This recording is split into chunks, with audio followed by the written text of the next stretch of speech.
वितराग विज्ञान नमुताहि जाते भये अरहंतादि महान।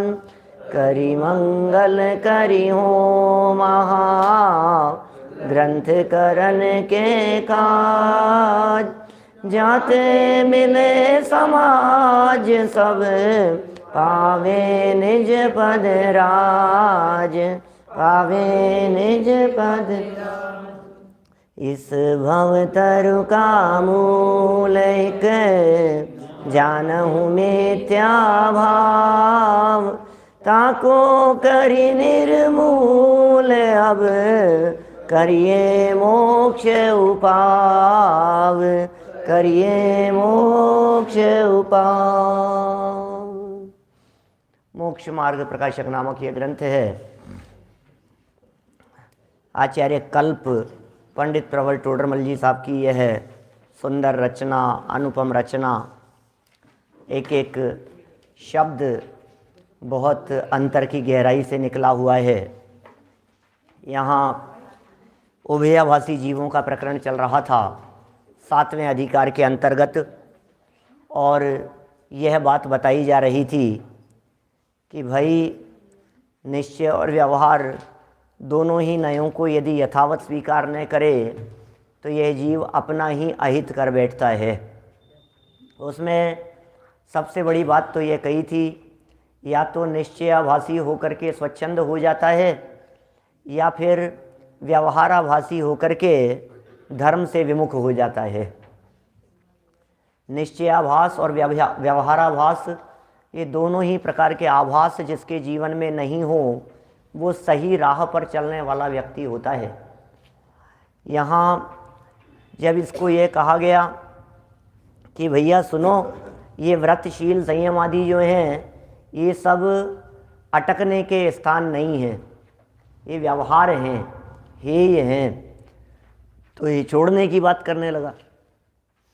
तो पंडित जी साहब ने कहा कि यदि तू इन्हें छोड़कर शुद्धोपयोग रूप प्रवर्ते तब तो ठीक है, और इनको छोड़कर विषय कषायों में लगे तो क्या भला किया।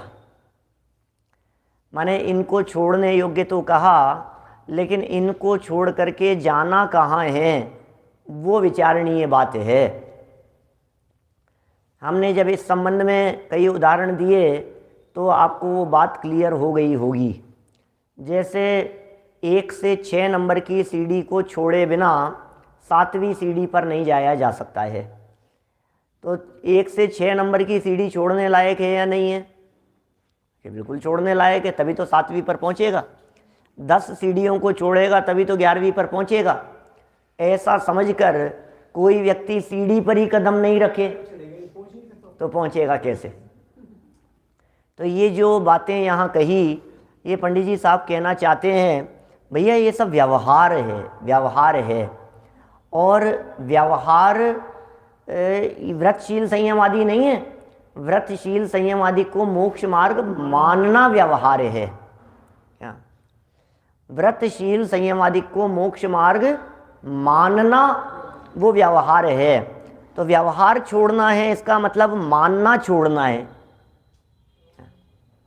जब जब व्यवहार को छोड़ने की चर्चा की जाए तो उसका अर्थ क्या समझना कि व्यवहार नहीं, व्यवहार को मोक्ष मार्ग मानना छोड़ना है। ये सच्चा मोक्ष मार्ग नहीं है। ये सब बातें यहाँ कही जा रही थी। बहुत ही सुंदर प्रकरण है। हम थोड़ा सा और आगे बढ़ते हैं। आप आ जाइए पेज नंबर 254 पर, 254 नंबर का पेज है। और ऊपर से ये 12-15 लाइन बाद में अथवा, यहाँ से बात को आगे बढ़ाएंगे।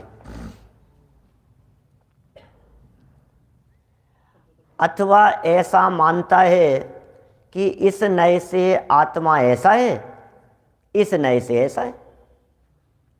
क्या बोलो? अभी अपने दिल पर हाथ रख करके सोचना, इस नए से ऐसा है, इस नए से ऐसा है। सन 2005 की बात है। मैं कोटा में था 10 लक्षण पर्व के अवसर पर रामपुरा में। युगल जी बाबूजी भी बराबर आते थे। बैठते थे सुनने के लिए। 2-4 दिन उन्होंने प्रवचन भी किए, बाकी बराबर सुनते थे। और मैंने वहाँ नए चक्र चलाया था, पूरा नए चक्र। उन विद्वान की बात कर रहा हूँ जिनकी केवल रवि किरणों से वाली पूजन है। 70-80 साल पहले लिखी गई पूजन है, 75 साल पहले लिखी गई पूजन आज से। तो नए चक्र पूरा चलाया, कई 3-4 समय चलते थे प्रवचन। तो मेरे से जब अपन ने ऐसा, तो अपना तो भाषा इसी तरह, नए चक्र पढ़ने पढ़ाने वालों की कैसी भाषा होती है, इस नए से ऐसा है, इस नए से ऐसा है।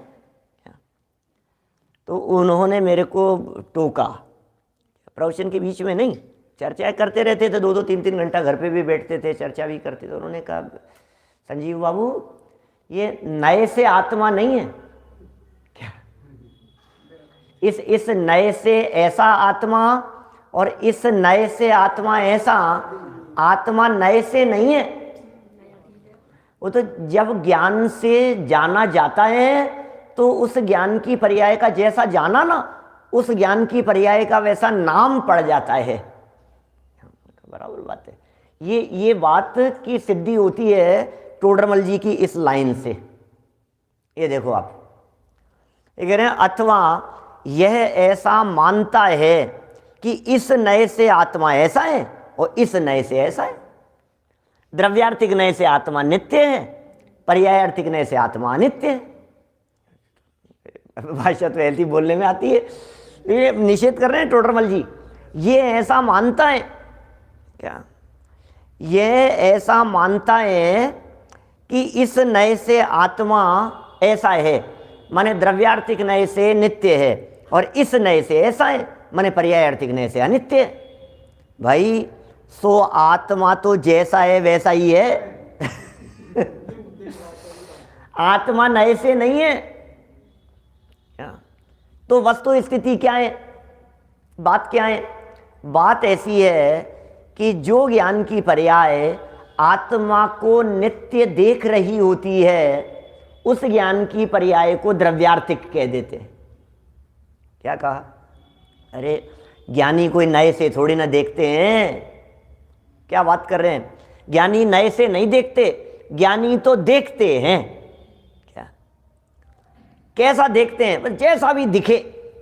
आत्मा उन्हें नित्य दिख रहा है, अनित्य दिख रहा है, क्षणभंगुर दिख रहा है, कि परमानेंट दिखाई दे रहा है, कि भेद रूप दिखाई दे रहा है, कि अभेद रूप दिखाई दे रहा है। आत्मा कैसा दिखाई दे रहा है? बोले जब ज्ञान की पर्याय में जैसा दिखाई देता है, उधर वो ज्ञान की पर्याय के नामकरण बदलते जाते हैं। क्या? आत्मा तो जैसा है वैसा है। अभी दृष्टिकोण बदला है, वस्तु नहीं बदली है। समझ में आ रही है बात? दृष्टिकोण बदलने का नाम है नए बदलना। वस्तु तो है जैसी है, वस्तु तो परमानेंट एक जैसी है, वस्तु में तो परिवर्तन है ही नहीं। माने वस्तु थोड़ी ना बदल जाएगी, आत्मा तो है जैसा है। ये टोडरमल जी कह रहे हैं, ये बारीक बात है भाई साहब। यद्यपि हम नए चक्र जब पढ़ाते हैं प्रमोद जी भाई साहब, तो यही भाषा कहेंगे कि इस नए से ऐसा है, इस नए से ऐसा है, क्योंकि वो नए समझाना है ना हमारे को। अभी ज्ञानी के जीवन में देखो तो सम्यक दृष्टि जीव, अब मैं इस नए से देखता हूं, अब मैं निश्चय नए से देखता हूं, अब मैं व्यवहार नए से देखता हूं, ऐसा थोड़ी ना। तो ज्ञान है, बदलता रहता, ज्ञान से चलती रहती है विषय वस्तु। कभी जब प्रतिपादन करने में आता है तो प्रतिपादन करने में कभी हम कहते हैं कि भैया वस्तु तो क्षणभंगुर है, कभी बोलते समय हम कहते हैं नहीं नहीं भैया वस्तु तो नित्य है। तो जब हम नित्य कह रहे हैं तो अलग नए लागू हो गया, जब हम क्षणभंगुर कह रहे हैं तो अलग दृष्टिकोण लागू हो गया। लेकिन दृष्टिकोण से वस्तु नहीं है, वस्तु को देखने वाले एंगल का नाम नए है, नए से वस्तु नहीं है। क्या भैया? देखो कितना गजब का वाक्य है ये, टोडरमल जी का वाक्य। ये बाबूजी के चिंतन की गहराइयां हैं सच में। ये कहते हैं अथवा यह ऐसा मानता है, ये भूल है इसकी, ऐसा मानता है कि इस नए से आत्मा ऐसा है और इस नए से ऐसा है, ऐसा मानता है। सो आत्मा तो जैसा है वैसा ही है, परंतु उसमें नए द्वारा निरूपण करने का जो अभिप्राय है उसे नहीं पहचानता। नए द्वारा तो निरूपण होता है और वो निरूपण किस अभिप्राय से किया गया है उसे नहीं पहचानता है। जैसे जैसे आत्मा निश्चय से तो सिद्ध समान केवल ज्ञानादि सहित, देखो निश्चय से कैसा है आत्मा, ऐसा ऐसा मानने वाले की चर्चा चल रही है। ना ऊपर वाली लाइन में कहा ना नहीं पहचानता, जैसे अब क्या नहीं पहचानता, क्या भूल करता है, कहाँ गलती रह जाती है, उसे देखिएगा बात क्या कह रहे हैं। ये कह रहे हैं नए द्वारा निरूपण करने का जो अभिप्राय है उसे नहीं पहचानता। जैसे आत्मा निश्चय से तो सिद्ध समान है, केवल ज्ञानादि सहित है, द्रव्य कर्म नौ कर्म भाव कर्म रहित है और व्यवहार नए से संसारी है, मति ज्ञानादि सहित तथा द्रव्य कर्म नौ कर्म भाव कर्म सहित है, ऐसा मानता है। शब्दों की तरफ ध्यान दीजिए, मानता है माने क्या है भैया, गड़बड़ है। ऐसा मानता है माने भूल है कि साहब निश्चय से तो सिद्ध समान केवल ज्ञानादि सहित और व्यवहार से संसारी मति ज्ञानादि सहित, इसमें क्या गड़बड़ी है। तो टोडरमल जी कह रहे हैं एक आत्मा के ऐसे दो स्वरूप तो होते नहीं है। क्या आत्मा तो एक है, उसके दो स्वरूप नहीं है। कितनी गजब की बात कह दी है। इस पॉइंट को थोड़ा ध्यान दीजिएगा। आत्मा दो स्वरूप नहीं है, एक आत्मा के दो स्वरूप नहीं है। देखो एक आत्मा के ऐसे दो स्वरूप तो होते नहीं है। किस किस अपेक्षा से कह रहे हैं, जिस भाव ही का सहितपना उस भाव ही का रहितपना एक वस्तु में कैसे संभव हो, इसलिए ऐसा मानना सो भ्रम है। अलग अलग भाव की अपेक्षा से तो बात कह दी जाएगी। नित्यता अलग भाव है, अनित्यता अलग भाव है, लेकिन एक ही वस्तु को पर्याय अपेक्षा से ही सिद्ध भी माने और पर्याय में ही संसारी भी माने तो संसारी और सिद्ध ये तो दोनों विरोधी हैं।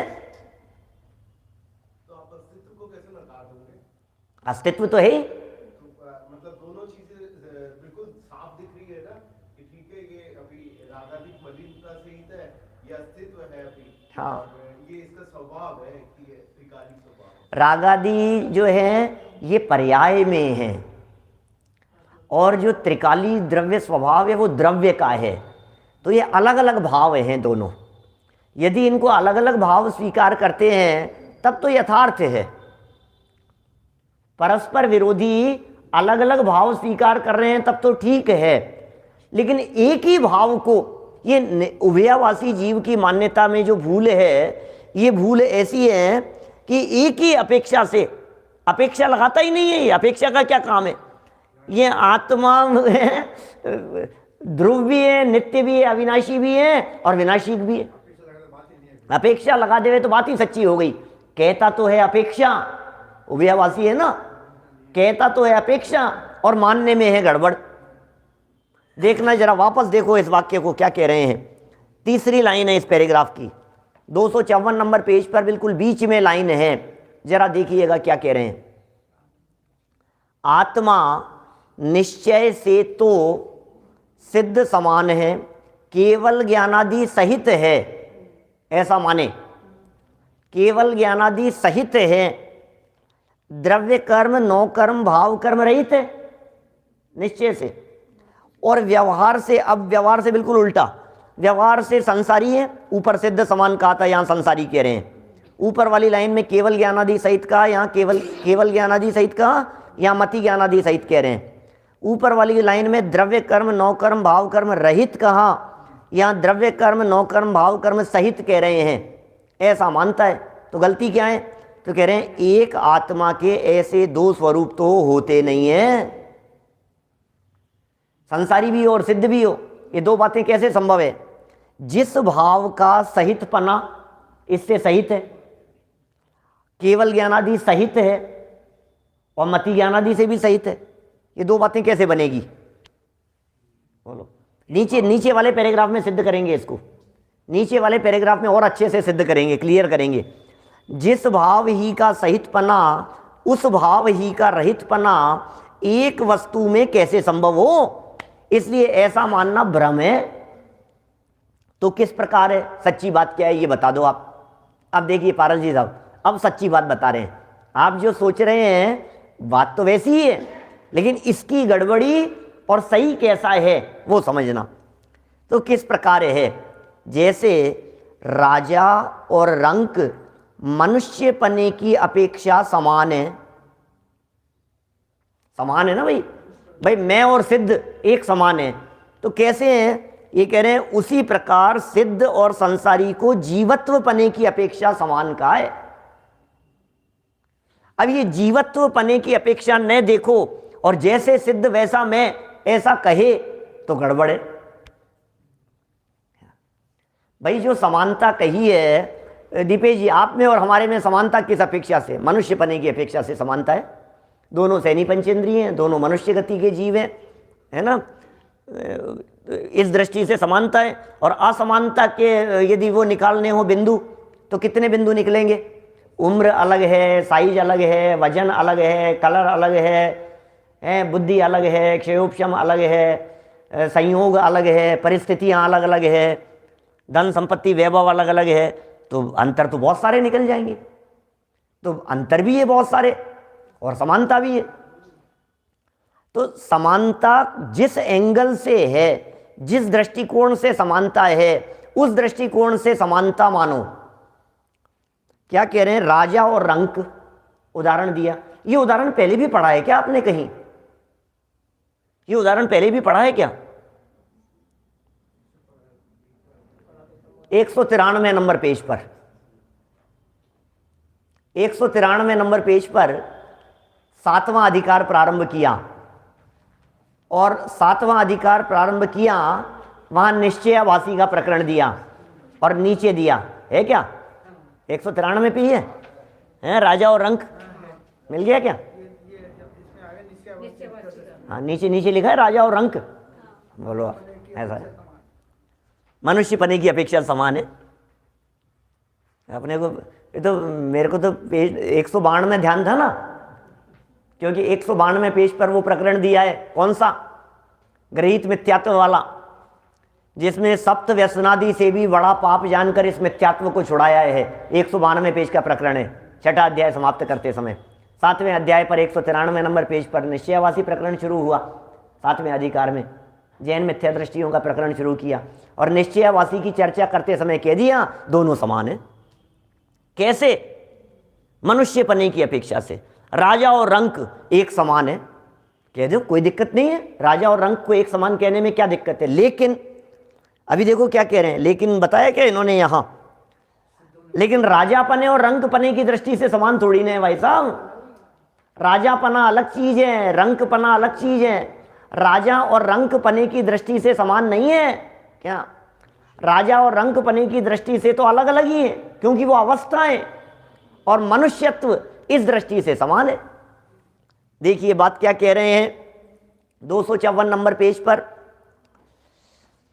तो किस प्रकार है, बोले जैसे राजा और रंक मनुष्य पने की अपेक्षा समान हैं, उसी प्रकार सिद्ध और संसारी को जीवत्व पने की अपेक्षा समान कहा है। क्या विवक्षा है भाई साहब, जीवत्व पने की अपेक्षा से समान कहा है। केवल ज्ञानादि की अपेक्षा समानता मानी जाए सो तो है नहीं, केवल ज्ञान की अपेक्षा से समान कैसे हो सकता है, क्योंकि भगवान तो केवल ज्ञानी है और हम अति श्रुत ज्ञान वाले हैं। संसारी के निश्चय से मति ज्ञानादि ही हैं और सिद्ध के केवल ज्ञान है। कितना फर्क है। आप कह रहे हो निश्चय से मेरे भी केवल ज्ञान है, तो कैसे कहेंगे निश्चय से केवल ज्ञान, गलत फहमी में है, गलती पर हैं आप। ये कह रहे हैं सिद्ध भगवान के तो केवल ज्ञान है और हमारे मति ज्ञान है। हमारे मति ज्ञान और श्रुत ज्ञान है, अपने तो दो ज्ञान है ना। कभी कभी ऐसा भी चर्चा करते हैं, बोलो सिद्ध भगवान के कितने ज्ञान 5 में से, बोले 1, और आपके कितने ज्ञान 5 में से, बोले 2। तो हमारे ज्ञान ज्यादा है क्या, 5 ज्ञान है ना, तत्वार सूत्र का सूत्र है मति श्रुतावधि मने पर्याय केवलानी ज्ञानम। आप पाठ करते हैं ना तत्वार सूत्र का, मति श्रुतावधि मने पर्याय केवलानी ज्ञानम। मति ज्ञान, श्रुत ज्ञान, अवधि ज्ञान, मने पर्याय ज्ञान, केवल ज्ञान। इन 5 में से भगवान के कितने? बोले 1। कि हमारे कितने? कि बोले 2। तो ऐसा लगता है हमारे ज्ञान ज़्यादा हो गए, भगवान से ज़्यादा ज्ञान है हमारे। भाई ऐसा नहीं है, वो केवल ज्ञान एक ही सब पर भारी है।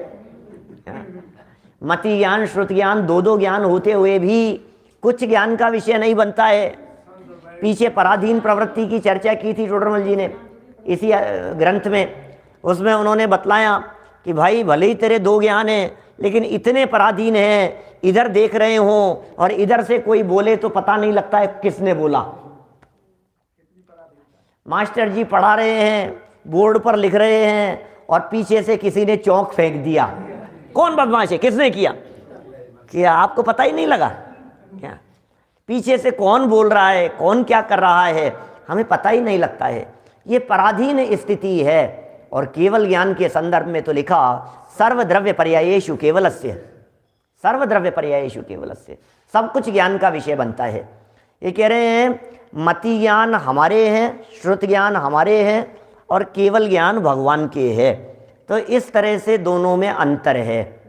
भाई देखिए, जितना अंतर है उस अंतर को भी स्वीकार करना, और जिस अपेक्षा से अंतर नहीं है उस अपेक्षा से उस बात को भी स्वीकार करना।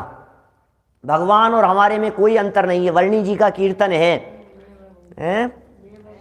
बहुत सुंदर पंक्तियां हैं। हूँ स्वतंत्र निश्चल निष्काम, ज्ञाता दृष्टा तम राम। मैं वह हूँ जो है भगवान, जो मैं हूँ वह है भगवान। बोलो क्या क्या कह दिया? अरे वर्णी जी साहब क्या बात कर रहे हो आप? मैं वह हूँ जो है भगवान, जो मैं हूँ वह है भगवान, कैसी बात कर रहे हो? सहजानंद जी वर्णी का कीर्तन है, मनोहर लाल जी वर्णी सुख यहाँ, जिनकी कृतियाँ हैं बहुत प्रसिद्ध। आप भगवान जैसे, आप भगवान है कि हाँ बिल्कुल, द्रव्य दृष्टि से भगवान में और मेरे में कोई अंतर नहीं है। फिर लेकिन आगे क्या कह रहे हैं? अंतर यही ऊपरी जान, वे विराग यह राग वित। अंतर यही ऊपरी जान, ऊपरी ऊपरी अंतर है। कौन सा अंतर है? वे तो विराग हैं, वे तो वीतरागी हो गए हैं, और हम रागी हैं। ये फर्क तो है ही। वे वीतरागी हो गए हैं, हम रागी हैं। वे सिद्ध हो गए हैं, हम संसारी हैं। उनके केवल ज्ञान है, हमारे मति श्रुत ज्ञान है। ये अंतर भी है। तो इस अंतर की भी खबर होनी चाहिए हमारे को। और जीवत्व पने की अपेक्षा से दोनों समान हैं, ये समानता की खबर भी होनी चाहिए। देखिए, केवल ज्ञान आदि की अपेक्षा समानता मानी जाए सो तो है नहीं। संसारी के निश्चय से मति ज्ञान आदि ही है, हमारे तो मति ज्ञान आदि है, और सिद्ध के केवल ज्ञान है। इतना विशेष है कि संसारी के मति ज्ञानादिक कर्म के निमित्त से हैं, इसलिए स्वभाव अपेक्षा संसारी में केवल ज्ञान की शक्ति कही जाए तो दोष नहीं है। क्या हमारे केवल ज्ञान है या नहीं है? कि शक्ति है केवल ज्ञान प्रकट करने की, हमें कोई दिक्कत नहीं है। भाई सिद्धों के केवल ज्ञान प्रकट है, भगवान के केवल ज्ञान प्रकट है, और हमारे में केवल ज्ञान प्रकट करने की शक्ति है। तो शक्ति की अपेक्षा से देखा जाए तो अपने भी केवल ज्ञान कहा जा सकता है। हर जीव में भगवान बनने की सामर्थ्य है। जैसे रंक मनुष्य में राजा होने की शक्ति पाई जाती है, उसी प्रकार ये शक्ति है। हर व्यक्ति में इस प्रकार की शक्ति है। आप में प्रधानमंत्री बनने की शक्ति है या नहीं है? ना, क्यों नहीं है? हमने ये 26 जनवरी वाला जो गणतंत्र दिवस वाला प्रवचन था ना, क्या सुना होगा आप में से बहुत सारे लोगों ने, तो उसमें चर्चा की हमने तुलनात्मक दृष्टि से मैंने पूरा का पूरा तुलना करके बतलाया कि पूरा जो भारत का संविधान है वो भारतीय संविधान और जैन शासन का संविधान, इन दोनों की पूरे 1 घंटे तुलना की है, 50-55 मिनट, दोनों की परस्पर में तुलना, कि जिस तरह से भारतीय संविधान में प्रत्येक व्यक्ति को प्रधानमंत्री बनने का अधिकार है, उसी तरह से जैन संविधान में प्रत्येक व्यक्ति को भगवान बनने का अधिकार है। क्या क्या भैया, सुना नहीं आपने? क्या जिस तरह से भारतीय संविधान में न केवल प्रधानमंत्री बनने का अधिकार है, उस प्रधानमंत्री बनने की पूरी विधि और प्रक्रिया भी बताई है, उसी तरह से जैन संविधान में भगवान बनने की पूरी प्रक्रिया बतलाई है। सम्यक दर्शन हो, रत्नत्रय हो, अणुव्रत हो, महाव्रत हो, मुनिव्रत अंगीकार हो, इस विधि से यदि ये जीव आगे बढ़ता चले तो श्रेणी चढ़ता हुआ ऐसे ऐसे पायदान क्रॉस करता हुआ वहां तक पहुंच सकता है। अधिकार तो है, लेकिन उस विधि पर चले तब, उस प्रक्रिया को फॉलो करे तो क्या। लेकिन भारतीय संविधान का एक माइनस पॉइंट और जैन संविधान का प्लस पॉइंट वो क्या है कि यहां तो एक समय में 125 करोड़ में से एक ही व्यक्ति प्रधानमंत्री बन सकता है क्या, और वो भी कार्यकाल पूरा हो जाने पर नीचे उतर जाएंगे। हमारे यहाँ तो एक बार जो भगवान बन गया वो उतरेगा नहीं, और एक व्यक्ति नहीं, हर व्यक्ति भगवान बन सकता है। बोलो, ये जैन दर्शन की अद्भुत विशेषता है। यहाँ देखो क्या कह रहे हैं भाई साहब, कितनी सुंदर लाइन कह दी है। जैसे रंक मनुष्य में राजा होने की शक्ति पाई जाती है, उसी प्रकार यह शक्ति जानना। हमारे में भी केवल ज्ञान होने की शक्ति पाई जाती है, हम भी केवल ज्ञान प्रकट कर सकते हैं, हम भी सिद्ध दशा की प्राप्ति कर सकते हैं, ये पाई जाती है। तथा द्रव्य कर्म, नौ कर्म पुद्गल से उत्पन्न हुए हैं। द्रव्य कर्म और नौ कर्म, भाई द्रव्य कर्म तो पुद्गल है, कर्म परमाणु है। कर्म सिद्धांत वाले प्रवचनों में कितनी चर्चा की अपन ने, पुद्गल है, धूल जैसे कर्म आत्मा के साथ में आकर के चिपकते हैं। तो ये कर्म तो क्या है, पुद्गल, और नौ कर्म तो पुद्गल ही है, इसका नाम नौ कर्म है। अंदर में द्रव्य कर्म जो आत्मा के साथ में धूल की तरह चिपके हुए परमाणु हैं, बराबर, और ये भाव, ये नौ कर्म, ये शरीर, ये भी पुद्गल है। 3 तरह के कर्म है ना, द्रव्य कर्म, भाव कर्म और नौ कर्म। द्रव्य कर्म कैमरा है, भाव कर्म क्लिक है क्या, और नौ कर्म पिक्चर है, प्रिंट आउट है क्या। ये मैंने 10 लक्षण में उन प्रवचनों में की है, पीपीटी के माध्यम से जो चर्चा की थी उसमें। द्रव्य कर्म क्या है, कैमरा है, कैमरा, कैमरे की निगाह है, सावधान रहो। कैमरा एकदम सामने आते ही एकदम व्यक्ति सतर्क हो जाता है ना, अरे भैया कैमरा, अभी कैमरा आपकी तरफ घुमाए तो आपको कैसा, इधर सावधान, थोड़ा सा अलर्ट हो जाता है एकदम। ऐसे बैठा हुआ हो, झुका हुआ था, और एकदम कैमरामैन आपकी तरफ घूमे तो कैमरामैन जैसे ही आपकी तरफ आता है कमर सीधी हो जाती है, अलर्ट हो जाता है व्यक्ति। तो यदि आपको इस बात का पता है कि प्रति समय हमारे ऊपर कैमरे की नज़र है, तो हम कैसे भाव बिगाड़ सकते हैं, हम कैसे परिणाम बिगाड़ सकते हैं, हमारा जीवन आचरण बिगड़ा हुआ कैसे रह सकता है, हमारे जीवन में पाप कैसे हो सकते हैं, अनीति, अन्याय, बेईमानी कैसे हो सकती है, बशर्ते कि हमें अपने दिमाग में इस बात की खबर हो कि कैमरे की निगाह हमारे ऊपर है। तो साहब कैमरे की निगाह तो थी, कैमरा तो घुमाया था उसने, लेकिन बटन ही नहीं दबाया था, तो पिक्चर थोड़ी ना खींचेगी क्या। तो कैमरे की निगाह तो है। ये क्लिक क्या है, बोले क्लिक है भाव कर्म। आपके राग, द्वेष, कषाय, विचार, परिणाम, जो कुछ भी चल रहा है, क्रिया की तुलना में ये भाव, जैसे ही राग का क्लिक हुआ, कषाय भाव जो भी जैसे ही हुए, तो तुरंत द्रव्य कर्म की फोटो खिंच जाती है, द्रव्य कर्मों के माध्यम से। ये साहब फोटो खिंच गई, लेकिन कैसी आई फोटो, फोटो कैसी आई ये तो बताओ। कि बोले ये नौ कर्म जब दिखेंगे ना आपको, तो उसका प्रिंट आउट दिखेगा कि ये देखो शरीर कैसा दिख रहा है, संयोग कैसे दिख रहे हैं, परिस्थितियां कैसी दिख रही है, ये आपको बाद में दिखाई देगा। यहां कह रहे हैं द्रव्य कर्म और नौ कर्म ये तो पुद्गल थे भैया, है ना, इसलिए निश्चय से संसारी के भी इनका भिन्न पना है। बात तो सही है भाई, निश्चय से तो पुद्गल अलग है और जीव अलग है, दोनों द्रव्य अलग अलग हैं। तो निश्चय से यदि बात करते हो तो संसारी जीवों के भी इसका भिन्न पना है, परंतु सिद्ध की भांति इनका कारण कार्य अपेक्षा संबंध भी न माने तो भ्रम ही है। अभी इनका जो संबंध है सिद्ध भगवान की भांति, ये कारण कार्य संबंध भी नहीं मानो आप, इनका द्रव्य कर्म और नौ कर्म का संबंध ही नहीं है हमारे किसी भी तरह का, तो भ्रम है भैया। सिद्ध की भांति माने जैसे सिद्धों से द्रव्य कर्म और नौ कर्म का कोई संबंध नहीं है, उसी तरह से संसारी जीवों के इनका क्या कारण कार्य संबंध नहीं है क्या? है, द्रव्य कर्म और नौ कर्म का हमारे कारण कार्य संबंध है। समझ में आ रही है बात? माने हमारे द्रव्य कर्म का उदय जैसा आएगा वैसी परिस्थितियां दिखाई देंगी, शरीर कैसा होगा, अवस्थाएं किस प्रकार की होगी, नहीं बीमार होगा कि स्वस्थ होगा, शरीर काम करेगा कि नहीं काम करेगा, ये जितनी भी परिस्थितियां हैं ये कह रहे हैं सारी परिस्थितियां द्रव्य कर्म के उदय के निमित्त से बनती है, इनमें कारण कार्य संबंध है।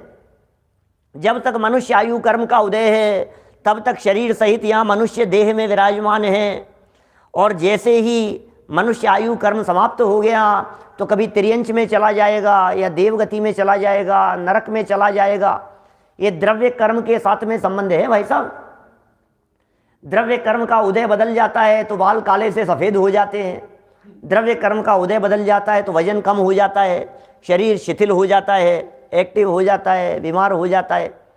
तो द्रव्य कर्म और नौ कर्म में परस्पर में कारण कार्य संबंध संसार दशा में तो पाया जाता है, बिल्कुल पाया जाता है, लेकिन सिद्ध भगवान के तो सब प्रकार से संबंध नहीं है। सिद्ध भगवान के तो द्रव्य कर्म है ही नहीं, सिद्ध भगवान के तो नौ कर्म है ही नहीं, सिद्ध भगवान तो शरीर रहित है। अशरीरी सिद्ध भगवान, शरीर रहित है ना सिद्ध भगवान। तो सिद्धों की प्रतिमा कैसी होती है अपने? निराकार। जब बनती नहीं है, वैसे तो बनने लगी थी बीच में, अभी फिर वो प्रचलन बंद हो गया समाज में, क्योंकि उसका कोई विधि नहीं हो सकती उसके ऊपर, सिद्ध भगवान की प्रतिमा के ऊपर जो खाली दिखाई देता है उसके ऊपर प्रतिष्ठा संबंधी कोई विधि नहीं हो सकती। क्या करो बतलाओ? अंकन्यास नहीं हो सकता, कुछ लिखा नहीं, जहां सिद्ध है वहां क्या करोगे? कुछ भी तो नहीं हो सकता। और फिर जिसे आप सिद्ध देख रहे हो वो सिद्ध है ही नहीं, उसमें जो नहीं दिख रहा है वो सिद्ध है। जो खाली प्रतिमा, आपको जो मंदिर जैसा आकार दिखाई देता है, उस मंदिर जैसे आकार में वो मंदिर जैसे सिद्ध थोड़ी न, उस आकार में जो कटआउट है अंदर, क्या करें? अशरीरी बतलाने के लिए इस तरह के रूपक बनाए गए। ये कह रहे हैं द्रव्य कर्म नौ कर्म ये तो पुद्गल से उत्पन्न हुए हैं, इसलिए निश्चय से तो संसारी भी इनसे भिन्न है। पुद्गल से भिन्न है ना संसारी जीव भी, परंतु सिद्ध की भांति इनका कारण कार्य अपेक्षा भी संबंध न माने तब तो भ्रम है। सिद्ध भगवान के सब प्रकार से द्रव्य कर्म भाव कर्म नौ कर्म नहीं है, और संसारी जीव के द्रव्य कर्म भाव कर्म नौ कर्म का संबंध है। निश्चय से नहीं है कोई बात नहीं, लेकिन कारण कार्य संबंध तो है, निमित्त नैमित्तिक संबंध तो है। तथा अब देखो, दो को कह दिया, अब तीसरे को कह रहे हैं। तीन अपेक्षा थी ना, द्रव्य कर्म से, नौ कर्म से और भाव कर्म से। तो द्रव्य कर्म और भाव कर्म की क्या पोजीशन है? सिद्ध भगवान उससे रहित हैं। क्या? सिद्ध भगवान द्रव्य कर्म और नौ कर्म से रहित हैं, बराबर, और भाव कर्म से भी रहित हैं। अभी हम भी द्रव्य कर्म और नौ कर्म से तो रहित हैं, द्रव्य अपेक्षा से, क्योंकि वो पुद्गल है, हम चेतन है, लेकिन हमारे कारण कार्य संबंध है और सिद्ध के नहीं है। दो की बात हो गई। अब तीसरे की बात करते हैं, भाव कर्म की। तथा भाव कर्म आत्मा का भाव है, भाव कर्म पुद्गल नहीं है। भाव कर्म राग द्वेष तो आत्मा का भाव है, आत्मा का परिणमन है, हमारे परिणाम हैं। सो निश्चय से आत्मा ही का है। क्या ध्यान देना जितेंद्र जी साहब मलकापुर वाले, बोलो ये क्या कह रहे हैं? भाव कर्म आत्मा का भाव है। सो क्या लिख रहे हैं? निश्चय से, निश्चय से आत्मा का भाव है, आत्मा का ही है। कौन माने? अभी तो आज के समय में तो ऐसा आध्यात्मिक युग चल रहा है कि रागादिक को पुद्गल कहो, रागादिक को पुद्गल कहो, कोई दिक्कत नहीं है। कल परसों तो मैंने विवक्षाएं बतलाई थी आपको। तत्वार्थ सूत्र यह कहता है कि रागादिक जीव के हैं, समय सार यह कहता है रागादिक पुद्गल के हैं। अब रागादिक जीव के हैं या रागादिक पुद्गल के हैं? रागादि को पुद्गल कहना भी निश्चय से और रागादि को जीव के कहना भी निश्चय से। क्या बात कर रहे हो यार, समझ में नहीं आ रही है। अपेक्षा अलग अलग है, थोड़ी सी बारीक बात है साहब। निहाल जी साहब देखो क्या कह रहे हैं, रागादिक जीव के, निश्चय से जीव के हैं भाई साहब, पुद्गल के नहीं है। मैं आपसे पूछता हूं इस माइक में राग होता है या नहीं होता है? बोलो नहीं, नहीं होता है। आपके ये रखा हुआ है पेपर वेट, क्या इसमें राग होता है क्या? इसमें कषाएं होती है क्या?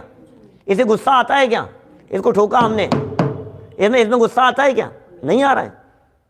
तो इसके राग द्वेष नहीं है। तो किसके होते हैं राग द्वेष? बोले जीव के ही होते हैं, जीव में ही होते हैं राग द्वेष, पुद्गल आदिक में नहीं होते। तो टोडरमल जी कह रहे हैं निश्चय से जीव के हैं राग द्वेष। बोलो वाक्य देखिए क्या है? तथा भाव कर्म आत्मा का भाव है। भाव कर्म माने राग द्वेष मोह विकारी परिणाम, ये सब भाव कर्म है। भाव कर्म आत्मा का भाव है। सो निश्चय से आत्मा ही का है, परंतु कर्म के निमित्त से होता है, इसलिए व्यवहार से कर्म का कहा जाता है। कर्म के निमित्त से होता है इसलिए कर्म का कह दिया, उसके निमित्त से हुआ इसलिए पर का कह दिया, पुद्गल के निमित्त से हुआ इसलिए पुद्गल का कह दिया, कहा जाता है। तथा सिद्ध की भांति संसारी के भी रागादिक न मानना। क्या हर्षवर्धन जी साहब बोलो? सिद्ध के समान, सिद्ध की भांति संसारी जीव के भी रागादिक नहीं मानना, उन्हें कर्म ही का मानना, वो भी भ्रम है। क्या बात कह रहे हैं टोडरमल जी साहब? क्या समझाने की चेष्टा कर रहे हैं? आपके रागादिक हैं या नहीं है? बोलो हैं, मानना।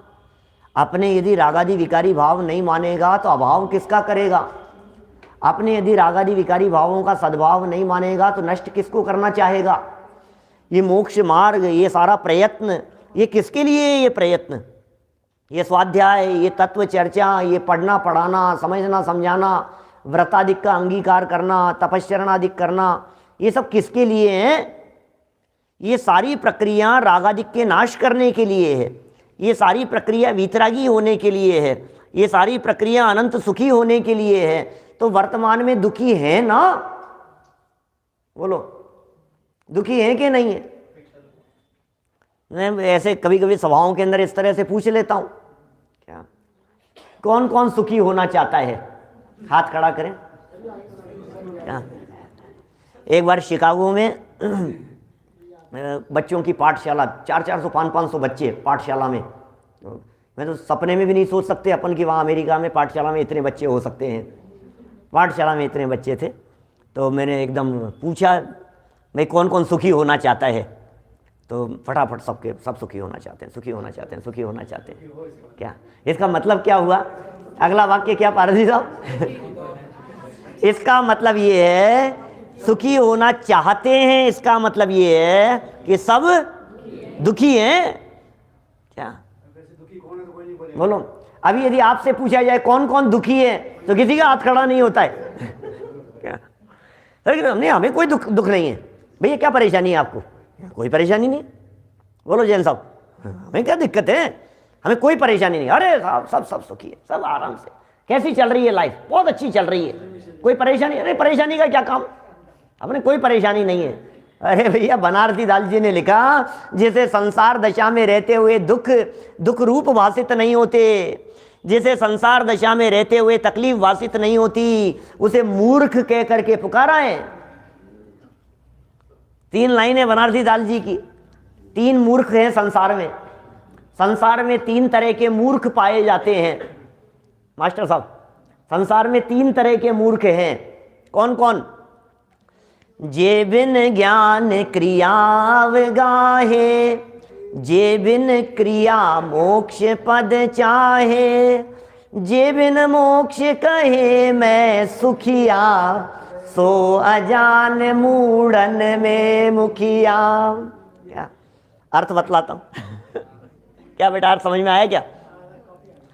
जो बिन ज्ञान क्रिया गाहे, सारे समाज में लोग इसी तरह के मिलेंगे आपको। ज्ञान नहीं, अरे करो यार, आप तो क्या क्या समझना क्या पढ़ने, ज्ञान में क्या रखा है, तुम तो करो। बिना ज्ञान के क्रिया करने वाले पहले प्रकार के मूर्ख। बिना ज्ञान के क्रिया करने वाले, जे बिन ज्ञान क्रिया अवगाहे, पहले प्रकार के मूर्ख। दूसरे प्रकार के मूर्ख, जे बिन क्रिया मोक्ष पद चाहे। क्या? ये दूसरे प्रकार के मूर्ख। क्रिया करना नहीं है, आचरण करना नहीं है, बाहर में व्रताधिक अंगीकार करने नहीं है, और बिना क्रिया के ही मोक्ष हो जाएगा। ये दूसरे प्रकार के मूर्ख है। एक ने ज्ञान का निषेध कर दिया, एक ने क्रिया का निषेध कर दिया। दोनों ही मूर्ख हैं। अरे मूर्ख नहीं, बनारसी दास जी ने 400 साल पहले मूर्ख नहीं लिखा, इनको महामूर्ख लिखा है। क्या? नहीं साहब, हम तो ऐसे नहीं है साहब। हम तो जानते हैं साहब, ज्ञान भी होना चाहिए, क्रिया भी होनी चाहिए। क्रिया और ज्ञान दोनों का सुमेल है। ज्ञान क्रियाभ्याम मोक्ष है, ऐसा आगम वचन है। ज्ञान और क्रिया मुक्ति के लिए दोनों होने चाहिए। हम तो नहीं है ऐसे, हम तो मूर्ख नहीं है। तीसरी लाइन तो सुन लो एक बार। जे बिन मोक्ष कहे मैं सुखिया, जे बिन मोक्ष कहे मैं सुखिया, सो अजान मूढ़न में मुखिया। वो अज्ञानी है, मूर्ख शिरोमणि है, मूर्खादि राज है। बिना मोक्ष के ही कहते हैं कि हम सुखी हैं, हम सुखी हैं। भाई साहब मूर्ख हो आप। अब अपने दिल पर हाथ रख करके सोचना, विषय भोगों को भोगते हुए, डोसे खाते हुए, क्या आपको लगता है कि नहीं कि मैं सुखी हूँ? गाड़ी घोड़ों में घूमते फिरते हुए, मौज मस्ती करते हुए आपको लगता है क्या कि मैं दुखी हूँ? भैया इस संसार में कोई सुखी नहीं है। पेज नंबर 20 का वो वाक्य 2 दिन पहले पढ़ करके सुनाया था आपको इसी ग्रंथ में, जिसमें लिखा, अरे इस संसार के भय से डर करके तीर्थंकर आदि भी छोड़ करके चले गए, तू कितना सुभट है। क्या? जो तुझे संसार से डर नहीं लगता है, ये संसार के भय तुझे डर नहीं लगते हैं, इससे डर नहीं लगता है। भय लगता है कि नहीं क्या होगा, आज मरे और कल तीसरा दिन है, कौन याद रखता है किसी को? कहाँ दौड़े जा रहे हैं, कहाँ भागे जा रहे हैं। जीवन पूरा हो जाता है, मर करके चला जाएगा नरकादि गतियों में, त्रियंच आदि गतियों में। आया कहाँ से कहाँ है जाना, ढूंढ ले ठिकाना चेतन, ढूंढ ले ठिकाना। कुछ पता नहीं है कहाँ से आया है, कुछ पता नहीं है कहाँ चले जाना है। जीवन पूरा हो रहा है बस, और पूरा हो जाएगा। पता नहीं कब किसके 100 दिन पूरे हो जाएं, कोई दावे से कह नहीं सकता है ना, गारंटी तो नहीं ले सकते हैं ना किसके 100 दिन कब पूरे हो जाएं, 100 वर्ष कब पूरे हो जाएं। हो गए बस, आज पूरे हो गए, कल पूरे हो गए, 2 दिन बाद, 2 महीने बाद, 2 साल बाद, 20 साल बाद पूरे तो होने ही है ना। लेकिन कहाँ कहाँ भटकेगा चतुर्गतियों में, कहाँ दुख उठाएगा, चतुर्गति में दर दर की ठोकरें खाता रहेगा।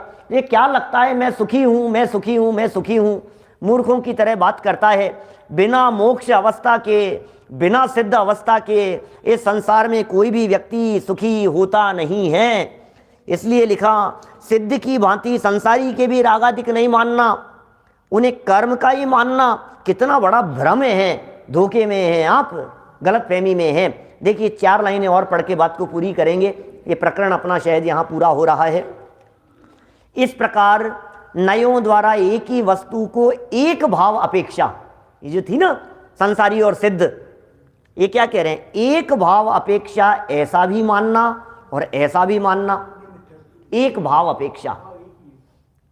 भाई द्रव्य दृष्टि से सिद्ध समान है, कोई दिक्कत नहीं है। शक्ति अपेक्षा केवल ज्ञानादि का सद्भाव है, कोई दिक्कत नहीं है। तो अंतर भी है और अंतर नहीं भी है।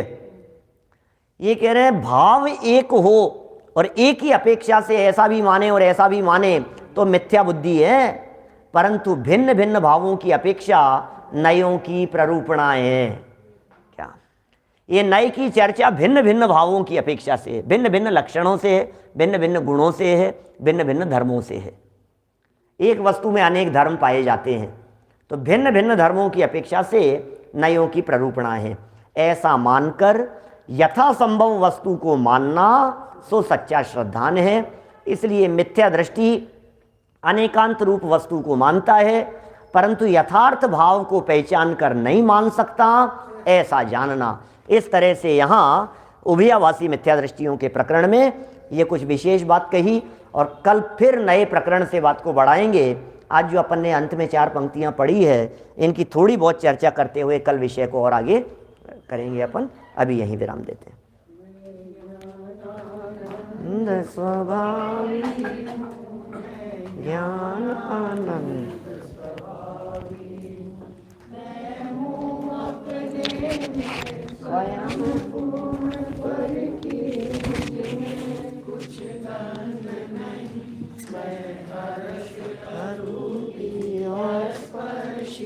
स्वयं